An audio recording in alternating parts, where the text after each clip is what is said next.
Баршаңызға сәлем, сіздермен бірге мен Нуранет. Достар, дәл қазіргі таңда керемет видео салып жатыр. Ал оғанға дейін сіздер менің мектептегі оқиғаларымның жинағын қарап кетіңіздер.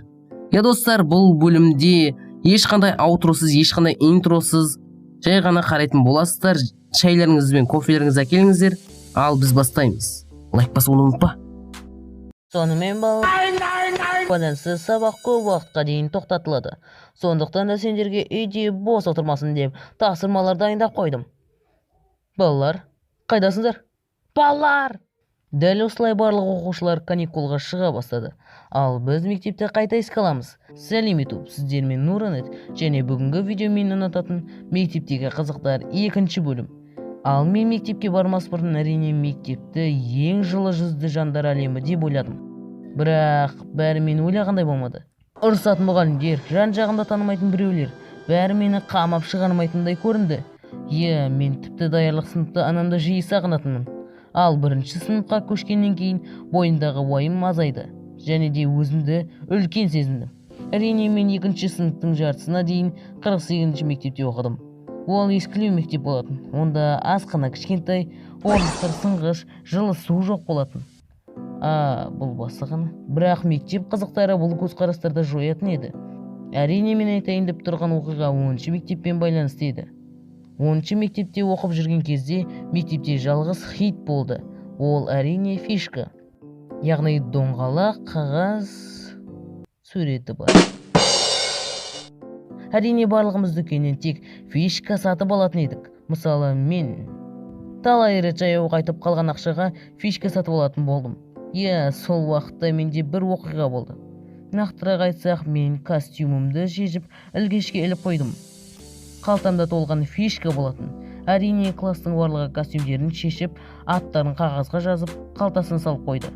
Ал мен оны ұмытып кеттім. Содан костюмымды алмастырып алдым. Ал қалтадағы фишкаларды мүлдем ұмытып кеттім.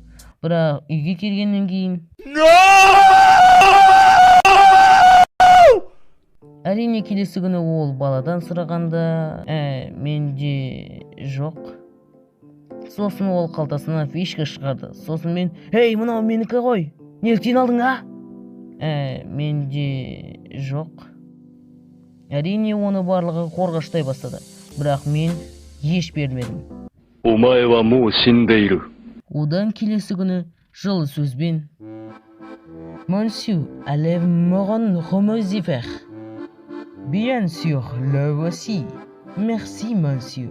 Әрине екеуміз достасып кеттік. Ал бұл жердегі түйін қазіргі көз алдында кездесіп қалған адам немесе жауласып жүрген адам болашақта сіздің ең жақсы досыңызға айналуы мүмкін. Мектеп әрине менің ең сүйікті орным айналды, себебі онда менің ең жақын достарым болатын. Кішкентай кезімде жиі мектепке барғым келді, ал жыл өткен сайын ондай қалау азая бастады. Себебі қазіргі негізгі мәселе ол ұйқы. Тез айтсаңшы енді. Әрине достар, біз жер ғаламшарында тұрамыз, жерде. Мені мектеп бітіргеніме 1 жыл болды. Әлі ештеңе өзгерген жоқ. Сол баяғыдай балаларға видео жасаймын. Видео қайда? Содан ойда жоқта мектеп кездерім есіме түсіп кетті. Сіздер өткен бөлімдерді жақсы бағалатыңыздар. Сондықтан бұл оқиғаны жалғастыруға тура келді. Сәлем YouTube, сіздермен Нуранет. Бүгін мектеп қызықтарын айтуды жалғастырамыз. Біздің мектептің заңдары өте қатал болды. Әсіресе жиынтық бағалау кезінде апайлар ашуыма үнемі тиетін. Барлығы сынақтан өту үшін шпаргалкалар тығып әкелсе, мен оларды жай ғана жаттап алатынмын, немесе қолыма жазып алатынмын. Ал бір қызығы, менен бәрі сұрақтың жауабын сұраса, мен жай ғана «Миың бар ма? Сұрай бермей тұра тұрш!» деп жауап беретін едім. Ал маған қажет болғанда маған математиканы бересің бе? Рахмет. Мен ешқашанда сабақ оқығым келмеді, бірақ тура келді. Мектепте тіпті менің ешнәрсеге икемім келмеді. Яғни бәрі футбол ойнаймыз дегенде мен «Так, балдар, бүгін маңызды ойын. Біз оларды міндетті түрде жеңуіміз керек. Осы күнге дейін дайындығымыз бекер кетпейді деп ойлаймын. Сонымен, кім мен? Мен! Және де допты дұрыс тиіп алмайтынмын. Так, мені тебесің бе? Дұрыстап теб енді.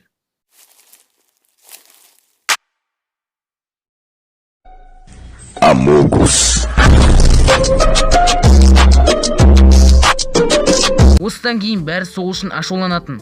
Және дене шынықтыру сабағынан кейін алып келген суыңның түгі қалмайтын. Ал егер оларға суды бөліспесең, көреміз деп шығады. Негізі бұл қызық сәттер еді.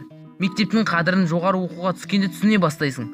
Сондықтан мектеп кездерінің қызықты өткізулеріңе тілектеспін. Шыны керек, күз басталар кезде көпшілігі мектепке барғысы келмейді. Ал керісінше кейбіреулер мектепке баруға асығады. Мен болса мектепке баруды жаз соңында аңсайтын едім. Себебі онда сені достармен неше түрлі қызықтар күтеді. Мектепке барғысы келгендер лайк бассын. Керемет көңіл-күймен таңертең тұру, өте көңілді. Таңғы салқынмен автобус күтеміз. Автобус кондукторы да қуанады. Себебі оның жалғыз табыс көзі біз. Мектепке барар жол ұзақ емес, бірақ біздің кәрі автобус жетем дегенше біраз уақыт өтіп кетеді. Сонымен үнсіз мектепке де жетеміз. Қарсы алдымызда керемет үлкен мектеп көрінеді. Енді мектепте болған қызықты оқиғаларымды сіздерге баяндайын. Ол кезде мен 4-ші сыныпта оқыдым. Шыны керек, көпшілік қызық кездер 4-ші сыныпта болды. Сонымен мен сабаққа бара жатырғанда күн бұлтты болды. Мен екінші аяқ киім жайлы түк те ойламай мектепке кеттім. Бір кезде сені екінші аяқ киім алып шықпадың ба? Жоқ. Мектепке келдім. Тура тыңшылар секілді. Өтірік аяқ киім ауыстырғандай болдым да ішке кіріп кеттім. Миссия орындалды. Бірақ мен алдымда қаншама қиындық барын білмедім. Ол ештеңе емес. Кейбіреулер тіпті осы видеоға лайк баса алмайды. Жоға, менің көрермендерім лайк басуды ешқашан ұмытпайды. Ал егер ұмытып кетсең, дәл қазір басып кет. Сонымен, мен өз кабинетіме кірдім. Қалай жағдай? Жақсы. Сабақ әлі басталған жоқ па? Не тану не бір? Сабақты үйде орындайды, сыныпта емес. Аяғында не мынау? Осы сәтте мен аяғымның кәдімгідей лас екенін түсіндім. Ал мен жүрген іздер кәдімгідей анық қалып қойыпты. Сонымен менің отыратын орным балшық болды. Сосын ішке апай кірді. Мені көріп маған айқайлай бастады. Мен ештеңе етпес деп ойладым. Бірақ әйтеуір бір қораға кіреді жүреді екенсің. Бір кезде ең жоғыш апай келіп ұрыс шығарды. Болды, тым болмаса осыда жететін шығар деп едім. Бірақ маған бүлдіргенімді түзет деді. Яғни, полды өзің сүртіп жуып аласың деді. Бірақ ақыр соңы оны апайдың өзі жуды.